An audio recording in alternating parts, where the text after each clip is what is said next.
O gato lê. Sherlock Holmes, um estudo em vermelho, de Arthur Conan Doyle. Parte 1.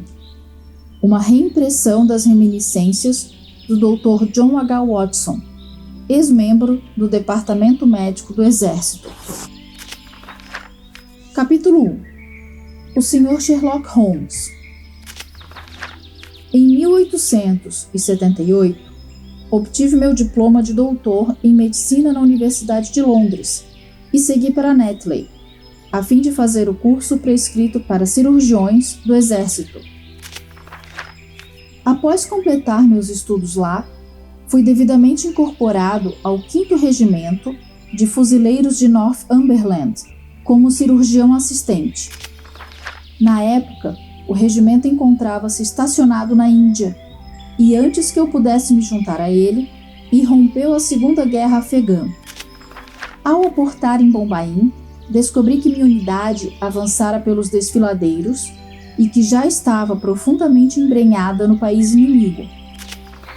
Segui, entretanto, na companhia de muitos outros oficiais, em situação igual à minha, e alcancei Kandahar em segurança, onde encontrei o regimento e de imediato assumi minhas novas funções.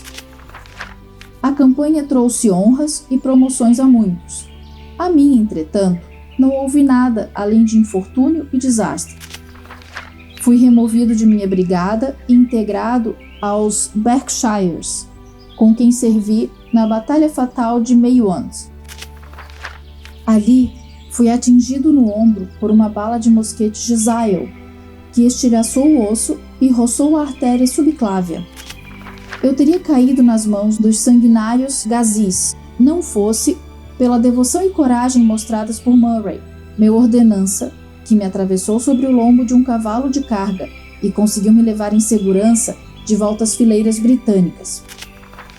Desgastado pela dor e fraco pelas prolongadas dificuldades sofridas, fui removido com uma grande comitiva de sofredores feridos para o hospital de base em Peshawar. Ali fui me recuperando e já estava melhor, a ponto de conseguir andar pelas alas da enfermaria, até mesmo de me aquecer um pouco na varanda, quando fui acometido pela febre tifoide, essa maldição de nossas posses nas Índias. Durante meses, minha vida esteve por um fio, e quando finalmente voltei a mim e comecei a convalescer, estava tão fraco e emaciado que uma junta médica determinou que nem mesmo um dia deveria se passar antes que eu fosse enviado de volta à Inglaterra. Em conformidade, fui despachado no Orontes, um navio de transporte de tropas. Aportei um mês depois no cais de Portsmouth, com a saúde irremediavelmente arruinada, mas com a permissão de um governo paternal para passar os 9 meses seguintes na tentativa de melhorá-la. Não tinha amigos ou parentes na Inglaterra e era, portanto, livre como o ar, ou tão livre quanto um homem poderia ser com uma renda de 11 shillings e 6 pences por dia. Sob tais circunstâncias, naturalmente, fui atraído para Londres, essa grande fossa que drena irresistivelmente todos os vadios e desocupados do Império. Fiquei por algum tempo num hotel particular na Strand, levando uma vida sem conforto e sem sentido, e gastando todo o dinheiro que eu possuía, de modo consideravelmente mais livre do que deveria. Tão alarmante se tornou o estado de minhas finanças, que logo percebi a necessidade de deixar a metrópole e levar uma vida rural, em algum lugar no interior, ou fazer uma completa mudança no meu estilo de vida. Escolhi a última alternativa, e assim comecei a me acostumar com a ideia de sair do hotel e de alugar cômodos em domicílio um tanto menos pretensioso e também menos dispendioso. No exato dia em que cheguei a essa conclusão, estava no Criterion Bar, quando alguém bateu no meu ombro. Assim que me virei, reconheci o jovem Stamford, que havia sido meu assistente no Barts. A visão de um rosto amigável na grande selva de pedra de Londres é de fato algo agradável para um homem solitário. Nos velhos tempos, Stanford foi um camarada meu, mas dessa vez cumprimentei-o com entusiasmo. Ele, por sua vez, pareceu regozijar em me ver. Na exuberância da minha alegria, convidei-lhe para almoçar comigo no Holborn e seguimos juntos num cabriolé. Minha nossa, o que você tem feito, Watson?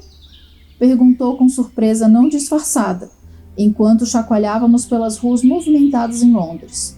Está magro como um palito e moreno como uma castanha. Fiz-lhe um pequeno esboço de minhas aventuras, e mal tinha concluído quando chegamos ao nosso destino. Pobre diabo, disse ele, demonstrando compaixão após ouvir meus infortúnios. O que pretende fazer agora? Procurar moradia, respondi. Estou tentando descobrir se tem solução o dilema de se conseguir aposentos confortáveis a um preço razoável. Que coisa estranha, apontou meu companheiro. É o segundo homem a me dizer isso hoje. E quem foi o primeiro? Indaguei. Um sujeito que está trabalhando no laboratório químico do hospital. Queixava-se hoje de manhã de não conseguir encontrar com quem dividir um bom apartamento que ele encontrou, cujo preço era demais para o seu bolso. Por Deus, exclamei, se ele quer alguém para dividir os aposentos e as despesas, sou o homem exato e prefiro ter um companheiro a ficar sozinho.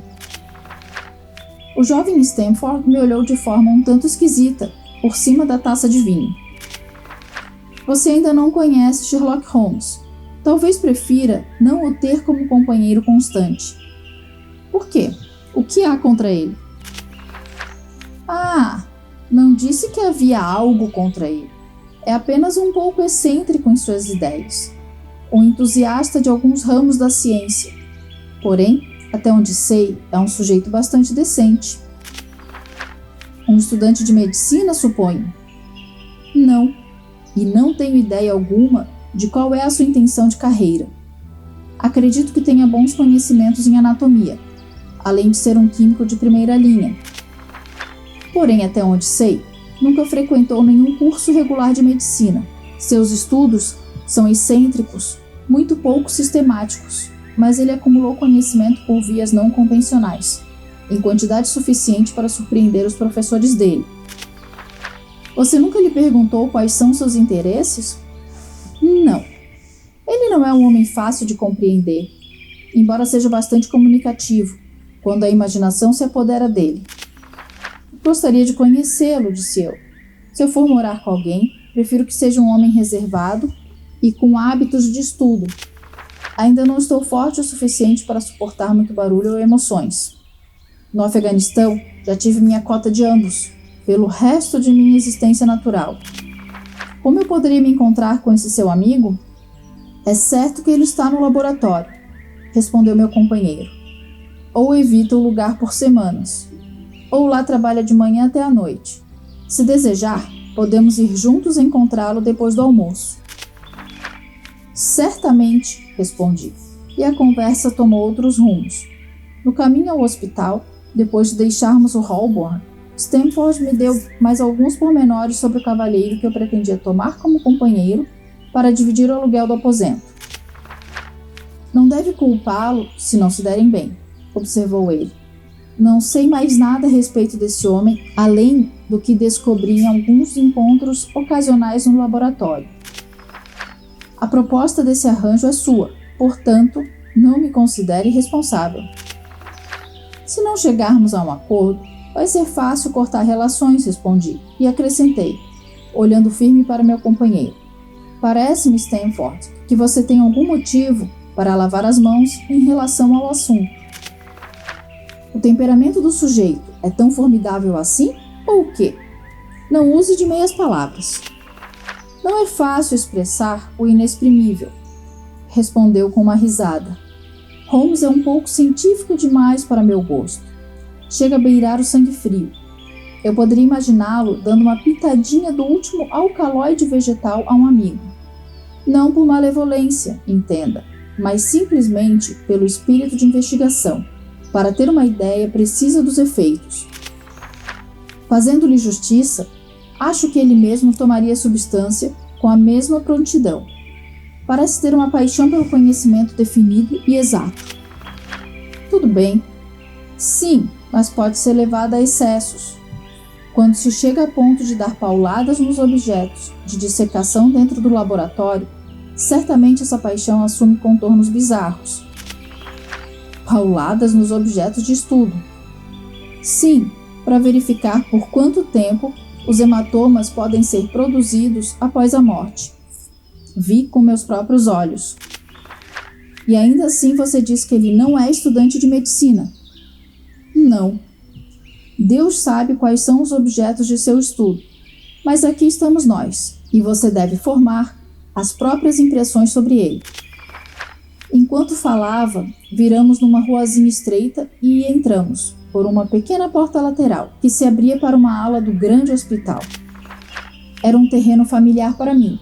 Não precisava de orientação quando subimos as sombrias escadarias de pedra e seguimos por um longo corredor com vista para as paredes caiadas e portas de cor indefinida. Perto do fim, uma passagem baixa em forma de arco se desviava do corredor e levava ao laboratório de química. Esta era uma câmara de teto elevado, forrada e repleta de incontáveis frascos. Pelo ambiente se espalhavam mesas amplas e baixas, coalhadas de retortas, tubos de ensaio e pequenos bicos de Bunsen com tremelosentes chamas azuis. Só havia um aluno na sala, debruçado sobre uma mesa distante, absorto no trabalho. Ao som de nossos passos, ele olhou em volta e se pôs em pé com um sobressalto e um grito de prazer. Encontrei!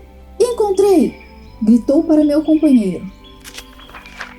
Correndo em nossa direção, com um tubo de ensaio na mão.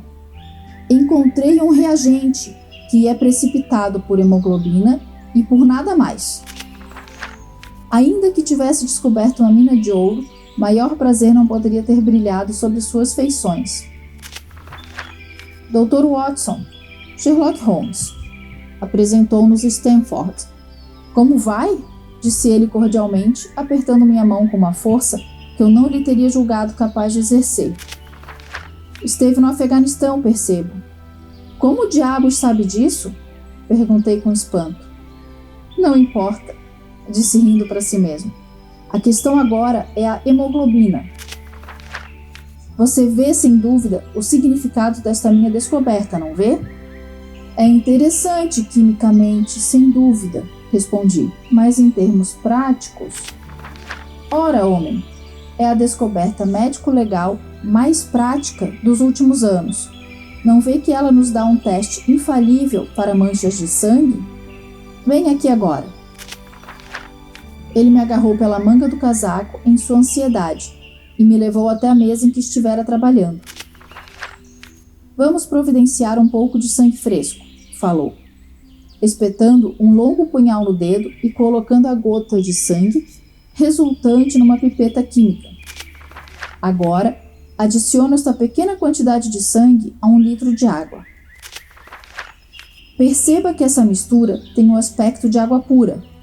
A proporção de sangue não pode ser mais do que 1 parte em 1 milhão.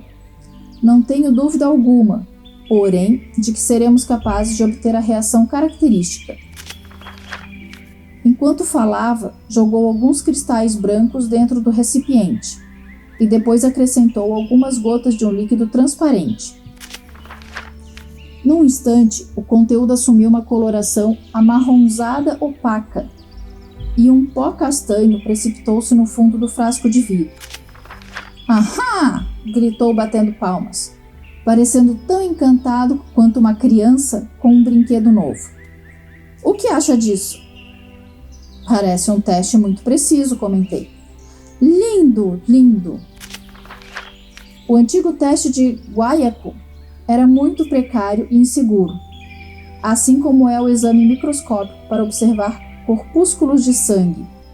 Esse último não tem valor se as manchas tiverem algumas horas. Por outro lado, este teste parece funcionar igualmente, bem quer o sangue seja velho ou novo. Se tivesse sido inventado antes, Há centenas de homens agora vagando pela terra que já teriam cumprido a pena por seus crimes, muito tempo atrás. De fato, murmurei. Com frequência, os casos criminais dependem desse único ponto. Digamos que um homem seja suspeito de um crime, meses depois de o delito ter sido cometido. Seus lenços ou roupas são examinados e manchas acastanhadas são descobertas. São manchas de sangue, manchas de lama, manchas de ferrugem, manchas de frutas. Ou o que são elas? É uma questão que intriga muitos peritos. E por quê? Porque não havia nenhum teste confiável. Agora temos o teste de Sherlock Holmes, portanto, não haverá mais qualquer dificuldade. Seus olhos chegaram a brilhar enquanto falava. Com a mão no coração, ele se curvou como se agradecesse a salva de palmas de uma multidão conjurada pela sua imaginação. Merece os parabéns, acrescentei, consideravelmente surpreendido pelo seu entusiasmo.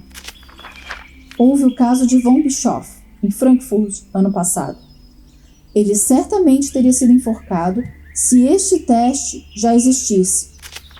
Em seguida houve Mason, de Bradford, e o famigerado Miller, e Lefebvre, de Montpellier, e Samson, de Nova Orleans. Eu poderia citar 2 dezenas de casos em que este teste teria sido decisivo. Você parece um calendário ambulante de crimes, disse Stamford com uma risada. Poderia lançar um jornal nessa linha. Chame-o de Notícias Policiais do Passado. Inclusive, poderia dar origem a um material de leitura muito interessante, observou Sherlock Holmes, colocando um pequeno curativo sobre o furinho no dedo. Devo ter cuidado, continuou, virando-se para mim com um sorriso, pois mexo muito com venenos. Estendeu a mão enquanto falava e notei que estava toda cheia de pequenos curativos e manchada por ácidos fortes. Sentando-se em uma banqueta alta de 3 pernas e empurrando uma outra com o pé em minha direção. Meu amigo aqui quer fixar moradia, e como você estava reclamando que não conseguia ninguém para dividir suas despesas, achei uma boa ideia juntar os 2. Sherlock Holmes pareceu encantado com a ideia de compartilhar suas acomodações comigo. Estou de olho em um apartamento na Baker Street, que seria ideal para nós, disse ele. Você não se importa com o cheiro forte de tabaco, eu espero, sim? Sempre fumo tabaco de marinheiro, respondi. Parece-me bom. Geralmente tenho substâncias químicas por perto e, de vez em quando, faço experimentos. Seria um incômodo para você? De alguma maneira. Deixe-me ver. Quais são meus outros defeitos? Às vezes me entristeço e não abro a boca por dias a fio. Você não deve pensar que estou de mau humor quando faço isso. Apenas me deixe em paz. E em breve voltarei ao normal. E agora, o que você tem a confessar? É importante que 2 sujeitos conheçam o pior um do outro antes de começarem a morar juntos. O interrogatório me fez rir. Tenho um filhote de bulldog, disse eu, e não suporto algazarras, pois meus nervos estão abalados, e me levanto em toda sorte de horas inapropriadas, e sou extremamente preguiçoso. Tenho outro conjunto de vícios quando estou bem de saúde, mas no momento, esses são os principais. Inclui o som do violino na sua categoria de algazarras? Perguntou ele ansiosamente. Depende de quem toca. Um violino bem executado é um presente para os deuses. Já um violino mal tocado... Ah, tudo bem, Sherlock disse elevando a voz com uma risada alegre. Acho que podemos considerar a coisa como combinada. Isto é, se os aposentos lhe agradarem. Quando vamos visitá-los? Venha me ver aqui amanhã ao meio-dia e resolveremos tudo isso juntos. Está bem, ao meio-dia em ponto, concordei apertando-lhe a mão. Nós o deixamos trabalhando entre os produtos químicos e caminhamos juntos para meu hotel. Aliás, falei de repente, parando e me virando para Stamford. Como diabos ele sabia que eu vinha do Afeganistão? Meu companheiro sorriu com um ar enigmático. Essa é a pequena peculiaridade que ele tem, respondeu. Um bom número de pessoas gostaria de saber como ele descobre as coisas. Oh, é um mistério? Exclamei esfregando as mãos. É muito intrigante. Estou-lhe muito grato por nos apresentar. O estudo adequado da humanidade é o próprio homem, você sabe. Você então deve estudá-lo, disse-me Stanford ao se despedir. Porém, vai chegar à conclusão de que ele é um problema complexo. Aposto que ele vai descobrir mais a seu respeito do que você a respeito dele. Adeus. Adeus, respondi, e caminhei para o meu hotel, consideravelmente interessado no meu novo conhecido. Esta obra de ficção pode ser adquirida para sua total contemplação através do link indicado aqui na descrição do vídeo. Obrigada por nos acompanhar neste capítulo.